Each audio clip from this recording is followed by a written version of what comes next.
Hey y'all, happy Sunday. Oh wait, that's not my Love Island glasses. Those are my Love Island glasses. Ooh, they're dirty. Gross. Happy Sunday. Little check-in. Where's your head at before tonight's recoupling? I think we all kind of know how everyone's gonna recouple. But I'm looking for a bomb, personally. But I wanted to talk a little bit about where we ended up this week with Love Island. And I think I've cracked the code. Sorry, not crapped, sometimes crapped, but I do think I've cracked the code a little bit on why everyone obsesses over it. Okay. It's immediate. We get to see it every day. We get to see the results of their relationship. They're only a few days behind us. It's immediate gratification. And I don't know about y'all, but immediate gratification, to quote Carrie Fisher, takes too long.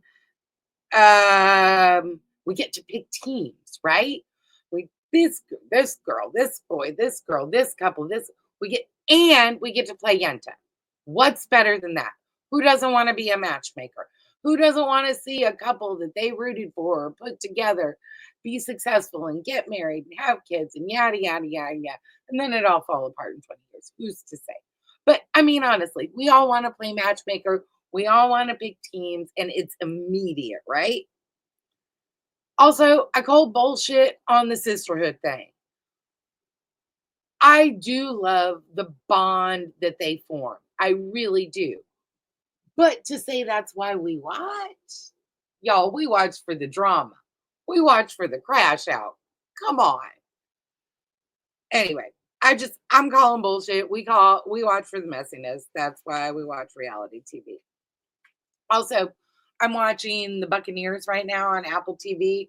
Period piece, beautiful women in corsets, good writing, English countryside, hot young people, and Christina Hendricks' titties in one entire episode in season one really are the starring role. No nipples, just top boob the entire episode. It was mesmerizing. Um, anyway, and it really shouldn't surprise me, but the whole British and the conservative, you're too much. But the British, oh, you're too much, filthy Americans on the Buccaneers. It's very much the you're too much attitude that Amaya gets on Love Island. And I'm thinking about that.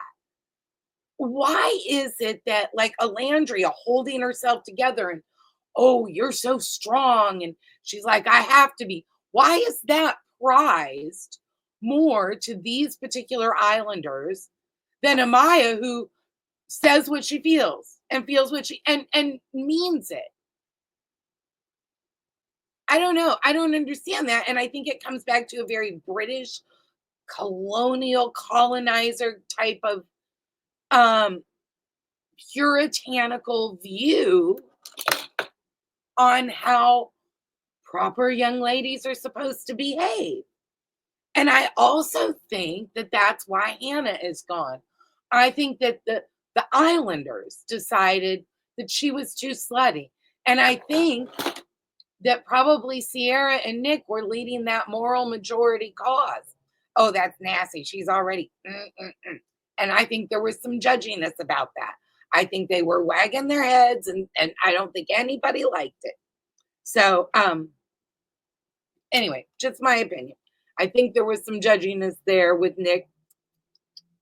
You know, anyway, I don't like it. I don't like how the other girls slut shamed Hannah, and you know that's why she went home.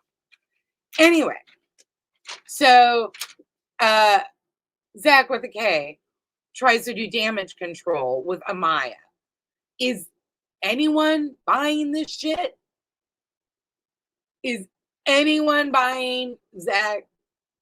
You know, she's still, and then him kissing her in the game. Ugh. Boo. No. No, not funny. Anyway, so we're fixing to go into the last week, which is crazy for me. Is anyone rooting for anyone other than Amaya? Okay, so here's the thing. Hear me out. Hear me out. I don't want Taylor to win. I don't. I want Clark to win and take the money. She has navigated this whole thing with poise and grace. She has put up with Alandria's jabs and has said, it's not personal, but she has borne it all with poise and grace. May I ever be so graceful. But Taylor did Alandria dirty, and here is why. I think that in the beginning of the season, when they first coupled up and he was worried about the Jalen thing, she came to him and said, no, we're going to ride this through to the end, whether you really like me or we're riding this thing to the end. We are the couple. We are going to win this thing. And then he fucked around and chose Clark. And I think that's the trust that was broken with her. I really, really do. Because I don't see that she was that sprung on him. But again, she keeps everything inside. You can see who Amaya's sprung on. Granted, it's a new guy kind of all the time, but good for her. So if Amaya doesn't win, then Taylor and Clark should win, and Clark should keep the money. That's my opinion. Come at me. Come on. I know I've got it coming. Also, is Cierra cooked, y'all? Because of the social media stuff? I think she should be. And also, like, she is not a girl's girl. She voted with Nick. That was bullshit. I don't blame Alandria for being pissed about that.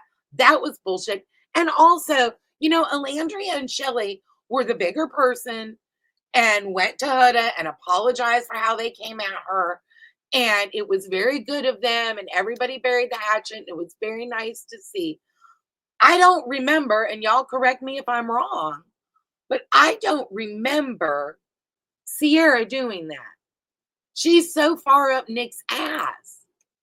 So, is she cooked, y'all? Is she cooked? I don't know. Look at Clark. They really do seem happy. I think they really did find love. I just don't like the way he strung Alandria along, because she might have actually explored with Jalen. I don't know. And of course, we've got the kiss with our Amaya, Papaya, and Brian. Oh, Amaya. So yeah, she's gonna win it all, obviously. But yeah, she has to.